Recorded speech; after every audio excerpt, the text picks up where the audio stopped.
Baik, sekarang kita lanjutkan supaya tidak banyak mengulang. Kita lanjutkan pada hal yang paling pokok. Ketika Nabi bermohon kepada Allah menunjukkan satu contoh, ingat contoh. Nabi itu sifatnya ada langsung membimbing doa, ada diberikan doa contoh, yang dengan doa itu maksudnya tidak harus sama seperti itu. Kalau kebutuhannya beda, boleh minta yang lain. Tapi akan lebih bagus baca dulu standar doanya, baru tambahkan minta kepada lain-lainnya. Misal, kita turunkan misalnya. Kalau Anda punya kebutuhan pasca salat, ingin berdoa, boleh. Apa dalilnya? Di Ibnu Majah itu, nomor hadis 925. Nabi berikan doa standar. Allahumma inni as'aluka ilman nafi'a, wa rizqan thayyiba, wa amalan mutaqabbala. Minta ilmu, awas, yang bermanfaat. Minta rizki yang berkah, dan mohon diterima amalannya. Ilmu bermanfaat, rizki berkah, diterima amalan. Tiba-tiba Anda punya permintaan spesifik misalnya. Ustaz, saya seorang ibu, sekarang sedang mengandung, pengen kandungannya itu Ustaz diberkahi oleh Allah. Pengen lahirannya lancar, pengen normal, pengen baik. Apa doanya? Apakah boleh berdoa setelah itu? Boleh. Karena tadi doa yang disampaikan itu standar dari Nabi yang pokok, yang memberikan contoh. Maksudnya silahkan berdoa, apa saja minta. Kalau nggak kepikiran doa, minta doa dengan yang standar ini. Itu maksudnya. Dia tidak harus terbatas dengan doa itu, tapi jadikan sebagai patokan doa, setelah itu minta yang lain-lainnya. Paham? Baik. Nah sekarang saya ingin ajarkan, ada isyarat dalam Al-Quran, bagaimana supaya doa kita mau minta apapun selama baik menurut Allah, itu akan cepat dikabulkan. Seperti apa mintanya? Yuk, saya turunkan dulu satu, kita pelajari dasarnya dulu ya. Quran surah ke-7, ayat 23, dasarnya dulu. Nanti baru masuk kepada doanya. 2, Quran surah ke-28, misal ayat ke-16. 3, kita ambil misalnya Quran surah puncaknya langsung, 39, ayat 53. Lalu masuk kepada doa-doanya misal.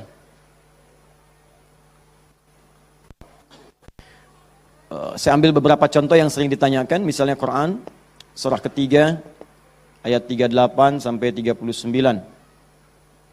Ditafsir dengan Quran surah ke-19 dari ayat ketiga misalnya sampai ayat ke-15 ya. Ya. Ada lagi misalnya kita turunkan doa orang sakit misalnya, Quran surah ke-26 ayat 80. Bisa jadi penyakitnya lebih parah, kita turunkan Quran surah 21 ayat 83 sampai 84.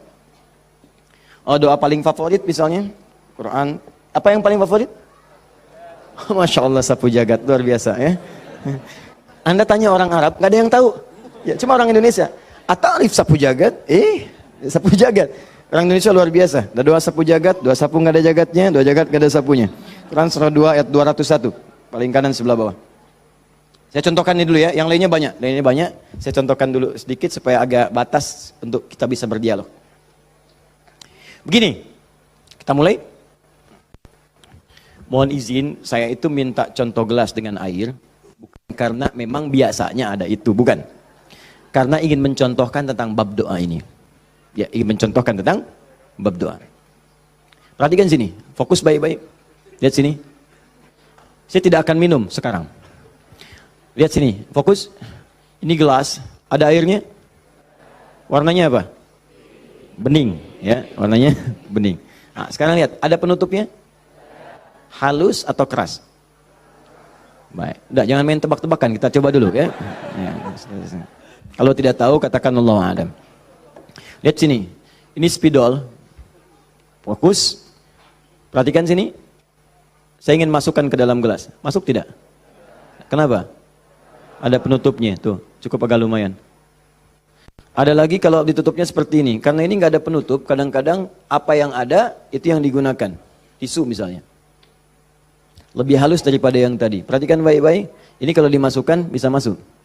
Ya, bisa, sudah. Kemudian lihat baik-baik, ada yang lebih keras lagi daripada yang pertama. Ini yang pertama, ini yang kedua. Misal, saya ambil yang lebih ekstrim seperti ini. Tutup begini. Fokus. Ini mau dimasukkan sampai kapanpun, sampai kiamat kurang 2 hari, susah. Sulit luar biasa. Perhatikan baik-baik. Fokus, fokus, fokus. Ada orang ingin bermohon kepada Allah Subhanahu wa taala. Kalau tidak ada sekatnya, tidak ada penutupnya, baik yang pertama, yang kedua, apalagi yang ketiga, maka semua yang diminta mudah untuk masuk. Minta spidol, masuk. Minta logam, masuk. Minta emas, masuk. Semua masuk. Tapi seringkali terjadi ada orang memohon, rasanya sulit kemudian untuk terkabul. Minta ini susah. Minta ini lambat. Minta ini sulit. Dan ini melanggar kaidah yang umum. Kaidah umumnya mengatakan setiap berdoa akan dikabulkan sepanjang itu baik bagi dirinya. Dan itu memang baik, tapi kenapa tidak masuk gitu? Misal kaidah standarnya di Al-Quran surah kedua Al-Baqarah ayat 186. Paling kiri sebelah bawah. Wa idza sa'alaka 'ibadi 'anni fa inni qarib ujibu da'watad da'i idza da'an falyastajibu li wal yu'minu bi la'allahum yarshudun. Kata Allah, Muhammad SAW, sampaikan kepada umatmu, jika kalian nanti ingin mencari Allah, kamu ditanya, ada yang ingin mencariku, mencari Allah, katakan padanya, enggak usah dicari, saya dekat. Itu memberi harapan. Saya sering sampaikan makna kalimat ini. Anda cari, tanya panitia, mana ustadznya? Dijawab, ustadznya belum ada berita. Dengan yang kedua, jangan khawatir Pak, sudah dekat. Mana yang paling menenangkan? Sudah dekat. Sudah dekat. Nah, ketika ada yang bertanya padamu, Muhammad, saya ingin mendekat kepada Allah. Jawab, tidak usah repot, Allah dekat. Silahkan kau mendekat kepada Allah, dan Allah akan dekat dengan kita, silahkan. Psikologis memberikan harapan. Dan umumnya, orang yang mendekat kepada Allah, umumnya, itu punya dua kepentingan. Kalau bukan bertobat dari maksiat, yang kedua, punya permohonan ingin disampaikan. Makanya sebelum diungkapkan itu dijawab oleh Allah. Saya tahu paling hambaku kalau mau datang mau minta. Silakan cek. Besok mau ujian, malam tahajud. Padahal kemarin enggak. Ya. Besok lamar pekerjaan, malamnya istighfar. Kemarin kemana aja John? Ya. Selalu seperti itu. Minta.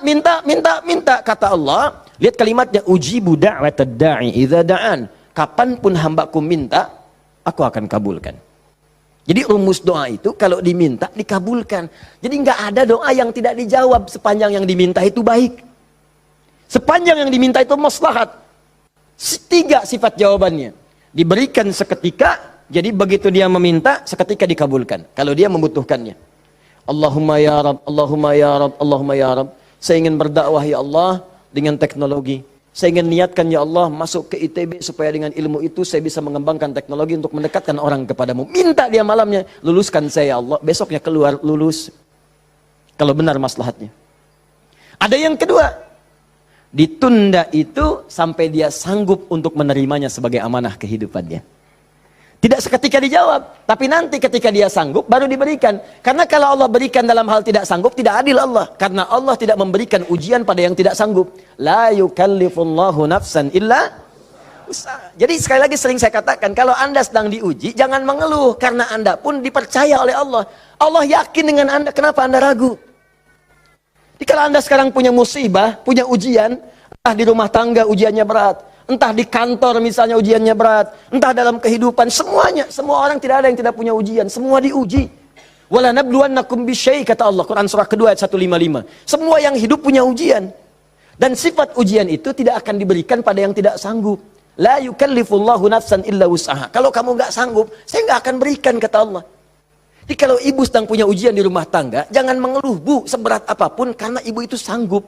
Allah percaya pada ibu, kenapa ibu nggak yakin? Antum punya ujian di kantor, berat rasanya Ustadz, betul memang berat, tapi Anda yang sanggup. Kalau ujian itu diberikan pada Adi Hidayat nggak sanggup. Anda hebat, kata Allah, kenapa Anda mengeluh? Ya Allah, kenapa saya? Ya Allah, ya emang kamu yang sanggup.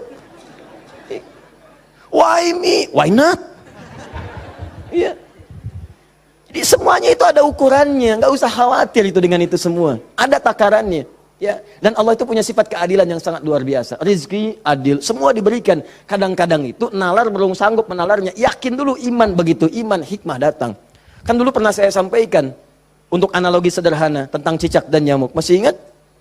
Coba cicak, bagaimana beraktivitasnya? Merayap di mana? Dinding. Makanannya apa? Yang paling utama nyamuk. Nyamuk apa aktivitasnya? Terbang. Nyamuknya punya sayap, cicaknya tidak. Kan pernah saya sampaikan, kalau nyamuknya punya akal dan jenius, cicak jadi mainan. Cicak di dinding, dia dekat lampu. Cicak, ayo sini kalau berani. Alhamdulillah, hewan tidak diberi akal. Tapi bukan itu yang mau saya sampaikan. Keadilan Allah menjadikan cicak tetap mendapatkan makanan. Orang tua kita nggak punya banyak dalil. Cuman fitrahnya memberikan kepada kita gambaran-gambaran kehidupan. Dikatakan oleh mereka cicak-cicak diam-diam. Bayangkan, yang Allah tuntut cak merayap. Rayap aja. Mau diam-diam, mau biasa. Dicontohkan diam-diam aja merayap. Diam-diam merayap. Teruskan, datang seekor nyamuk. Ketika cicak merayap, datang seekor nyamuk. Bukan cicak yang mendatangi nyamuk, nyamuk yang mendatangi cicak. Siapa yang memberikan dorongan nyamuk datang ke cicak? Allah. Jadi kalau dia mengerjakan ikhtiar dari Allah, maka datanglah hasilnya. Cicak, kamu merayap aja. Begitu merayap, datang seekor nyamuk. Selanjutnya, silahkan. Ya. Tangkap, selesai.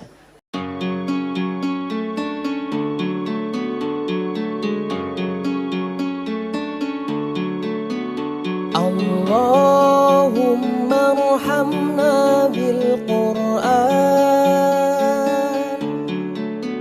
waj'alhu lana imaman wa nuran wa hudan wa rahmah. Allahumma dhakkirna minhu ma nasina وعلمنا منه ما جهلنا وارزقنا تلاوته آناء الليل وأطراف النهار واجعله لنا حجة